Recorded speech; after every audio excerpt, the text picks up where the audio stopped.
अस्सलामुअलैकुम वरहमतुल्लाहि वबरकातुहू। Welcome to Ikram Hafaz boys college.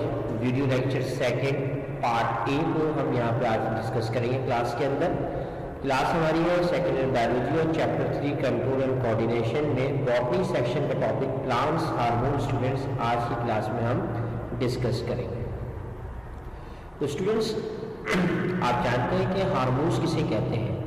Normally तौर पर अगर हम हार्मोन्स को अगर डिफाइन करते हैं ऐसे ग्लैंड्स ह्यूमन बॉडीज के अतबार से या एनिमल्स के अतबार से अगर हम बात करते हैं तो हार्मोन्स एक ग्लैंड से सिक्रीट होते हैं। ग्लैंड्स वो ऑर्गन्स जो कि कोई केमिकल सिक्रीट करें, चाहे एंजाइम्स की सूरत में चाहे हार्मोन्स की सूरत में, तो उसे हम कहते हैं ग्लैंड्स। क्योंकि आप जानते हैं कि हर ऑर्गन जो होता है वो ग्लैंड नहीं होता, लेकिन हर ग्लैंड्स क्या होते हैं, ऑर्गन्स होते हैं।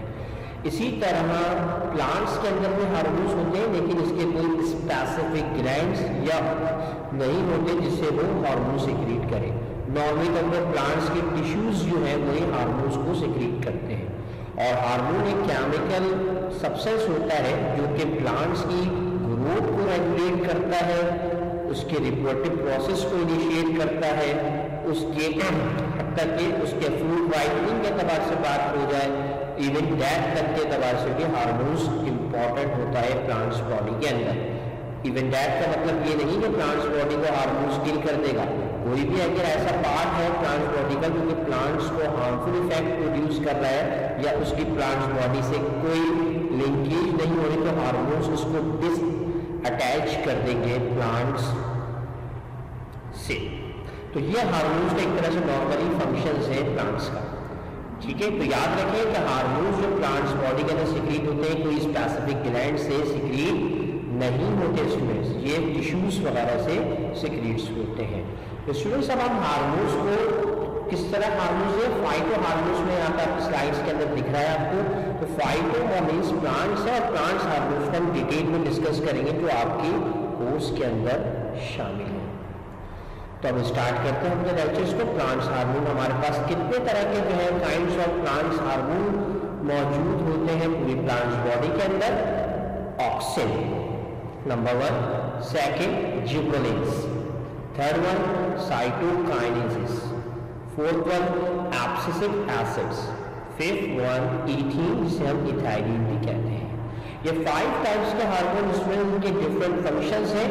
कुछ ऐसे भी हार्मोन्स हैं जिनके सेम फंक्शंस भी हैं। जब एंड ऑफ लेक्चर जब आप देखेंगे मजीद तो पूरा हार्मोन्स को जब कंप्लीट कर लेंगे तो फिर मैं आपको ऐसा चार्ट दूंगा जिसमें आपको वो खुद फील करना पड़ेगा कौन से ऐसे हार्मोन हैं जिनके सिमिलर फंक्शंस हैं। ठीक है, तो वन बाय वन हम तमाम हार्मोन्स को डिस्कस करते हैं क्योंकि ये क्वेश्चन लॉन्ग क्वेश्चंस के अंदर भी आता है, शॉर्ट क्वेश्चन आंसर में भी आ सकता है और रीजनिंग क्वेश्चंस के अंदर ये टॉपिक इंपॉर्टेंट है इस ईयर के लिए। तो आपको ये टॉपिक को बड़ा गौर से पढ़ना है स्टूडेंट्स, राइट। अब इसमें हम शुरू करते हैं ऑक्सिन्स के हवाले से कि ऑक्सिन्स क्या है। ऑक्सिन एक हार्मोन है, तो इसका केमिकल नेचर क्या है। तो केमिकल नेचर देखते हैं। तो सबसे पहले केमिकल नेचर का नाम आ रहा है इंडोल एसिटिक एसिड्स। सर ये इंडोल एसिटिक एसिड है क्या?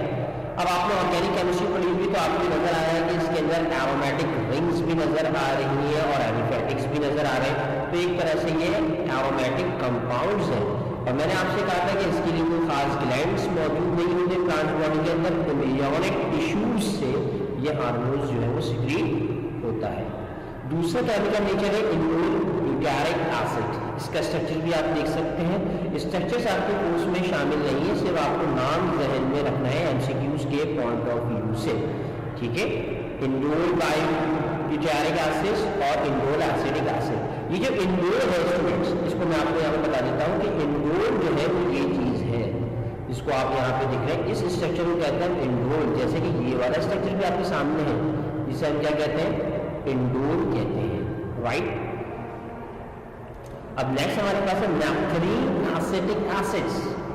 ठीक है, अब आपको पता है कि नैप्थलीन का स्ट्रक्चर क्या होता है। नैप्थलीन आपको ऑर्गेनिक केमिस्ट्री में अल्फा नैप्थोल और बीटा नैप्थोल पढ़ा होगा। तो ये जो स्ट्रक्चर है ये नैप्थलीन को शो कर रहा है, जिसको मैं कर्सर से आपके सामने यहाँ पे रिप्रेजेंट कर रहा हूँ स्टूडेंट्स। तो ये 3 तरह के हमारे कोर्स के अंदर शामिल है केमिकल नेचर जो कि ऑक्सीन्स के होते हैं। इसका मतलब है कि ऑक्सीन एक तरह से एरोमेटिक कंपाउंड है, राइट स्टूडेंट्स। अब हम नेक्स्ट की तरफ जाते हैं कि ऑक्सीन्स की और डिटेल्स हमें क्या नॉलेज देनी है। तो रोल साइट ऑफ सिंथेसिस कि ऑक्सीन्स प्लांट्स के किस बॉडी पार्ट्स के ऊपर सिंथेसाइज होता है। तो ये ज्यादातर जो सिंथेसाइज होता है ये एप्सिस ऑफ स्टेम्स और रूट। एप्सिस का मतलब क्या होता है, जब स्टार्टिंग ऑफ स्टेम्स हो, जब स्टेम को आप कभी देखते होंगे तो इस स्टेम्स के अंदर आप ये देखते होंगे कि कोई स्टेम ग्रोथ कर रही है, रूट ग्रो कर रहा है, young leave, young embryo, young fruits वगैरह की जो डेवलपमेंट्स है उसकी जो एपिक्स होते हैं यानी कि स्टार्टिंग पॉइंट जो होता है उस जगह से ऑक्सीन सिक्रीट होते हैं। अब स्टूडेंट्स हम बात करते हैं रोल ऑफ ऑक्सीन। ऑक्सीन का काम क्या है प्लांट्स बॉडी के अंदर, ये हार्मोन्स की स्पेसिफिकेशन और सिग्निफिकेशन क्या है प्लांट्स बॉडी के अंदर। तो रोल ऑफ ऑक्सीन में सबसे पहले हम डिस्कस करेंगे सेल डिवीजन। आपको पता है सेल डिवीजन और सेल इनॉग्रेशन। तो याद रखें कि इसके साथ जो ये जाइलम टिश्यूज होते हैं ये जनरेट करते हैं ऑक्सीन को, और इसके साथ साथ जिबरिन जो हमारे पास हार्मोन है और साइटोकाइनिन साइमल्टेनियसली ये भी रिलीज होते हैं सेल डिवीजन और सेल इनॉग्रेशन, चाहे वो सेल डिवीजन फ्रूट्स की हो, चाहे वो स्टेम्स की हो, चाहे वो लीव्स की हो। तो सेल डिवीजन में एक हार्मोन्स का काम नहीं है, इसके अलावा इनॉग्रेशन विद अदर हार्मोन्स भी है। तो ये सेल डिवीजन और सेल इनॉग्रेशन आपको ये देखना होगा कि ऑक्सीन भी इसके अंदर रोल अदा करता है। तो इसमें हम नेक्स्ट इसका रोल देखते हैं हमारे पास इनिशिएशंस ऑफ रूट्स। अब कौन सी रूट्स है, रूट्स तो बहुत तरह की होती है। अब ये इनिशिएट रूट करता है एडवेंटिशियस रूट्स। एडवेंटिशियस रूट्स क्या है स्टूडेंट्स, अब आपको इस पिक के अंदर अंदाजा हो जाएगा, those root which arises from the tissues not later roots. अब जो रूट्स जो अराइज हो रही है टिश्यूज से, यानी कि आप इसको देख रहे हैं टिश्यूज से जो अराइज हो रही है, आपको मैं कर्सर से दिखाता हूँ, ये जो अराइज हो रही है रूट्स, ये रूट्स क्या कहलाती है एडवेंटिशियस रूट, और जो डायरेक्ट आप देख रहे हैं कि टिश्यूज से अराइज हो रही है। इस अराइज इनिशिएशन जो ग्रोथ करा रहा है ये ऑक्सीन हार्मोन करा रहा है, क्योंकि ये एक तरह से आपको मैंने कहा था कि सिंथेसाइज का होता है एप्सिस है। तो ये एप्सिस है एक तरह से, ये एप्सिस है, ये एप्सिस से सिंथेसाइज हो रहा ऑक्सीन, और ये एडवेंटिशियस रूट जो है वो एप्सिस सिंथेसाइज हो रहा है और एडवेंटिशियस रूट जो है वो हमारे पास डेवलप हो रही है। तो दो रूल हमने आपकी अभी तक डिस्कस किए हैं, एक cell division and cell inauguration और दूसरा इनिशिएशंस ऑफ रूट। कौन सी रूट, ये एग्जाम में याद रखिएगा, adventitious root not lateral root. Lateral root जो कहलाती है वो के एडवेंटिशियस रूट से और मजीद एक्सेंट्स हो, ठीक है। तो ये चीज आपको ध्यान में रखनी है कि कौन सी रूट को इनिशिएशन करा है एडवेंटिशियस रूट्स के ऊपर। अब नेक्स्ट रूल्स के बाद से रूल ऑफ ऑक्सीन को देख लेते हैं स्टूडेंट्स। नेक्स्ट रूल है हमारे पास एब्सिशन। कोई भी अगर फॉर एग्जांपल प्लांट्स के अंदर ऐसे लीव्स होते हैं जो कि विल्टिंग की वजह से, ठीक है, लीव के एतबार से अगर मैं बात करूं विल्टिंग हो जाए तो उसको डिसअटैच होना बहुत जरूरी होता है। फ्रूट राइप हो गया है तो उसको भी डिसअटैच होता है, तो वो डिसअटैच किस बिहाफ पे हो रहा है, उस जगह पे सिंथेसाइज होगा ऑक्सीन, जिसकी बिहाफ के ऊपर ये प्रोसेस जिसे हम कहते हैं एब्सिशन, तो ये परफॉर्म होता है। जैसे फॉर एग्जांपल यहाँ पे मैंने आपके सामने जो है वो एक लीफ की डायग्राम आपके सामने, ये नॉर्मल लीफ है, मेंटेनेंस फेस कर रहा है, पूरा क्लोरोफिल फोटोसिंथेसिस पूरा परफॉर्म हो रहा है। आहिस्ता आहिस्ता ऑक्सीजन के साथ साथ इथाइलिन के हार्मोन्स है जो कि हमने फिर पार्ट पढ़ा था types of kinds of hormones के अंदर, तो ये भी साथ साथ काम करता है। अगर लीफ के अंदर ग्रीन पार्ट किसी की वजह से, सनलाइट की वजह से या किसी भी डेफिशिएंसी की वजह से ग्रीन पार्ट रिमूव हो रहा है लीफ के अंदर, तो लीफ के अंदर ऑक्सीजन की कंसेंट्रेशंस बढ़ जाएगी, जिसकी वजह से लीफ जो होगा डिसअटैच हो जाएगा स्टेम से। ये जो प्रोसेस जो करवा रहा है ये ऑक्सीजन करवा रहा है। जैसे आपने फिजा के मौसम के अंदर देखा होगा कि बहुत सारे पत्ते जो झड़ रहे होते हैं ट्रीज के, वो किस भी आपने कि ऑक्सीजन की कंसंट्रेशन जो है वो बढ़ रही होती लीफ में, क्योंकि मैक्सिमम बिल्डिंग जो है बहुत ज़्यादा हो जाती है, क्योंकि ड्राई कंडीशंस के ऊपर मैक्सिमम ट्रांसपायरेशन होती है, जिस बिहार के ऊपर लीफ का कलर जो होता है वो डिम हो जाता है। डिम से मुराद ये नहीं है, डिम तो हम इसको नॉर्मली तौर पर डिम नहीं कहना चाहिए, हमें हमें अपनी बायोलॉजिकल लैंग्वेज में कहना चाहिए कि मैक्सिमम जो फोटोसिंथेसिस प्रोसेस है, जो फोटोसिंथेसिस का प्रोसेस है वो कम हो जाता है, जिसकी बिहार के ऊपर लीफ का जो है वो कलर जो है वो ग्रीन से जो है वो येलोइश की तरफ आ जाता है। अब इसी तरह राइपनिंग ऑफ द फ्रूट हो रही होती है, तो उस राइपनिंग ऑफ फ्रूट के दौरान भी मैक्सिमम इथाइलिन भी हार्मोन और ऑक्सीजन दोनों साइमल्टेनियसली काम कर रहे हैं। तो मैं बार बार दो हार्मोन को एक साथ, जैसे इनिशिएशन ऑफ ग्रोथ और सेल इनोवेशंस में मैंने 3 हार्मोन्स का नाम दिया, ऑक्सिन, जिबरेलिन और साइटोकाइनिन। इस तरह राइपनिंग ऑफ फ्रूट के अंदर भी हो या डिसअटैचमेंट के अंदर मैं 2 हार्मोन्स का नाम दे रहा हूँ, ऑक्सिन जो हम पढ़ रहे हैं और साथ साथ इथाइलिन। तो स्टूडेंट्स आपको गौर से इस लेक्चर को सुनना पड़ेगा और देखना भी पड़ेगा, ताकि आपको साइमल्टेनियसली जो रोल्स है एक हार्मोन के साथ दूसरे हार्मोन भी वो रोल प्ले कर रहा है। अब नेक्स्ट रोल ऑफ ऑक्सिन्स की तरफ स्टूडेंट्स हम आते हैं, जिसमें हम ये देखते हैं ग्रोथ ऑफ फ्रूट। अब फ्रूट ग्रोथ हो रहा है, for example young एम्ब्रॉय promotes the growth of fruit. अब फॉर एग्जाम्पल मेरे पास एक टोमेटो की एग्जाम्पल है। अब इलॉन्गेशन फेज भी ऑक्सिन्स रोल अदा कर रहा है।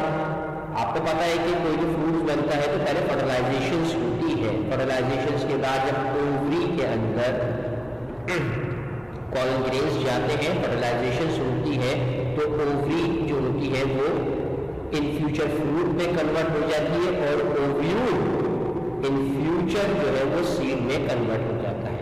अब टोमेटो की एग्जांपल देख रहे हैं कि टोमेटो का पहले जो है फर्टिलाइजेशन हुई, सेल डिवीजन फेज में गया और फ्रूट की ग्रोथ होना शुरू हो गई, और ग्रोथ होने के साथ साथ फिर ये फ्रूट राइप भी हुआ। ये तो ऑक्सीजन का इसके अंदर काम आ रहा है। जैसे आपको पता होगा सेल इनॉर्गेशन और सेल डिवीजन के अंदर ऑक्सीजन के अलावा साइटोकाइनिन्स और जिबरेलिन ने भी काम किया। ठीक है, यहाँ तक तो जिबरेलिन ने काम किया। जब फ्रूट राइपनिंग का वक्त आ गया तो ऑक्सीजन के साथ दूसरा एक हार्मोन जिसे हम इथाइलिन कह रहे हैं वो भी साथ साथ काम करेगा। तो ऑक्सीजन के जो रोल है वो प्रमोट करता है ग्रोथ ऑफ फ्रूट्स, और एक तरह से राइपनिंग में अंदर इथाइलिन का काम आ जाता है। इथाइलिन हम नेक्स्ट जो है जब हार्मोन्स के काइंड्स ऑफ हार्मोन डिस्कस करेंगे तो मजीद फर्दर डिस्कशन करेंगे अबाउट इथाइलिन। अभी सिर्फ आपको ये बात ध्यान में रखनी है स्टूडेंट कि ऑक्सिन्स प्रमोट करता है ग्रोथ ऑफ फ्रूट्स को। अब नेक्स्ट रूट्स की तरफ जाते हैं। ऑक्सिन और क्या अपनी जो है वो एक्टिविटी शो करता है। पार्थिनोकार्पी, पार्थिनोकार्पी टर्मिनोलॉजी हम यूज करते हैं बॉटनी के अंदर, जिसका मतलब होता है सीडलेस फ्रूट। जैसे आपने सीडलेस फ्रूट देखा होगा बनाना की सूरत के अंदर, स्ट्रॉबेरी की सूरत के अंदर, पाइनएप्पल की सूरत के अंदर। ठीक है, तो ये तमाम फ्रूट्स क्या कहलाते हैं? सीडलेस फ्रूट कहलाते हैं। कोकोनट देखा होगा आपने। तो ये जो पार्थिनोकार्पी का जो प्रोसेस होता है जिन फ्रूट्स के अंदर जो कि सीडलेस है, उसमें भी ऑक्सिन बहुत अहम किरदार अदा करता है। अगर किसी भी फ्रूट, कोई भी फ्रूट ऐसा है जो सीडलेस है, तो आप ध्यान में रखें कि इसके अंदर ऑक्सिन का रोल है। ठीक है, नेक्स्ट रूल्स की तरफ आते हैं। Apical dominance. स्टूडेंट इसको जरा आप गौर से देखिएगा। एपिकल का जैसे इस पिक्चर के अंदर देखें, इसको अंदर आप इसके अंदर एपिकल डोमिनेंस में ये जो एपिक्स है इसकी ग्रोथ इनहिबिट हो जाएगी। ये जो एपिक्स है इसकी ग्रोथ क्या हो जाएगी? इनहिबिट हो जाएगी। और जो लेटरल ग्रोथ है इसकी ग्रोथ इनिशिएट हो जाएगी। तो ऑक्सिन ये भी रूल करता है। अगर ये ग्रोथ क्यों रुक रही है? ताकि जो लेटरल साइड है, जो अपेंडेजेस है, वो आसानी से ग्रोथ हो जाए। जैसे ये आप अपेंडेजेस देख रहे हैं, ये अपेंडेजेस आसानी से ग्रोथ कर रहे हैं। तो एक की तरफ से ग्रोथ तो कर रही है, लेकिन इसके अंदर आपको ये ध्यान में रखना है कि एपिकल जो ग्रोथ है वो इनहिबिट हो जाएगी, और जो लेटरल जो ग्रोथ है, जो बीनीथ द स्टेम्स है, वो इनिशिएट हो जाएगी। तो 2 पॉइंट्स आपको क्लियर रखने हैं एपिकल डोमिनेंस में। Inhibit the apical birth and promote the lateral birth. Lateral birth यानी कि जो स्टेम्स, जो ये जो आपको स्टेम्स नजर आ रही है, इसके अंदर जो लैटरल बर्थ है इसकी इनिशिएशन होगी और इसकी इनहिबिशन होगी। राइट, तो ये भी एपिकल डोमिनेंस में रोल अदा करता है ऑक्सिन। अब हम नेक्स्ट रूल की तरफ आते हैं कि रूल ऑफ ऑक्सिन वीडिसाइड्स। अब ऑक्सिन का काम है ज्यादा सीरियल क्रॉप्स कौन से होते हैं, जो अनाज वाली है, चाहे वो व्हीट की सूरत में हो, चाहे वो ओट्स यानी जौ की सूरत के अंदर हो, चाहे वो मेस यानी कॉर्न की सूरत के अंदर हो। तो वो ऐसे प्लांट्स उनके ऑक्सीजन एक केमिकल सिक्रीट करते हैं जिसका नाम है 2,4-डाइक्लोरोफिनॉक्सी एसिडिक एसिड्स। अब आयोडेक्स नेम्स आपने केमिस्ट्री के अंदर पढ़ोगे तो कुछ ना कुछ नो हाउ होगी, सर ने क्या नाम दिया है इसका, जिसको हम 2,4-D भी कहते हैं। ये जो केमिकल होता है, ये केमिकल जो होता है किल करता है वीड्स को सीरियल क्रॉप्स के अंदर, और अगर आपने लॉन्स के अंदर ये चीजें कोई लगाई हुई घास की सूरत के अंदर तो लॉन्स के अंदर की जो वीड्स होंगे उनको भी ये किल कर देगा। ठीक है स्टूडेंट, तो ये चीज आपको जो है वो जहन में रखनी पड़ेगी। अब स्टूडेंट नेक्स्ट रूल के बाद से आते हैं फ्लावरिंग की तरफ, कि फ्लावरिंग जो है, अब देखिए ये प्रोसेस आप देख रहे हैं, पिक्चर्स के अंदर भी देख रहे हैं, ऑक्सीजन का फ्लावरिंग की जो प्रोमोट्स करता है उसकी ग्रोथ के तबार से वो माइनर रोल अदा करता है। आप नेक्स्ट हार्मोन में पढ़ेंगे कि कौन सा हार्मोन प्रॉपर रोल अदा करता है फ्लावरिंग के अंदर। जब हम काइंड्स ऑफ हार्मोन्स को डिस्कस करेंगे तो उसमें आपको पता चल जाएगा। तो इसकी कंसंट्रेशन होती है कम, इसकी कंसंट्रेशन क्या होती है, कम करता है, जिसकी वजह से आपको पता है कि जो प्रमोशन होती है फ्लावर, एक दिन में पूरा फ्लावर जो कली आप देखते हैं तो ऐसा नहीं होता कि वो 1 घंटे बाद फ्लावर बन जाए। तो उसकी जब भी लो कंसंट्रेशन की वजह से आहिस्ता आहिस्ता बर्ड्स जो होती है वो कन्वर्ट होती है फ्लावर्स के अंदर। जब भी मैंने कहा it can delay senescence of flower in low concentration, मतलब क्या था ओवर एजिंग का वर्ड हम यूज करते हैं इसके अंदर। ठीक है, तो याद ध्यान में रखिएगा कि जो प्रमोट कर रहा है फ्लावरिंग को ये माइनर कंसंट्रेशन यानी लो कंसंट्रेशन पे काम करता है ऑक्सीजन। इसके अलावा और भी दूसरे काइंड के हार्मोन इसके अंदर यूज हो रहे होते हैं जिसकी ब्याज के ऊपर फ्लावर की ग्रोथ जो है वो इनिशिएट हो रही होती है।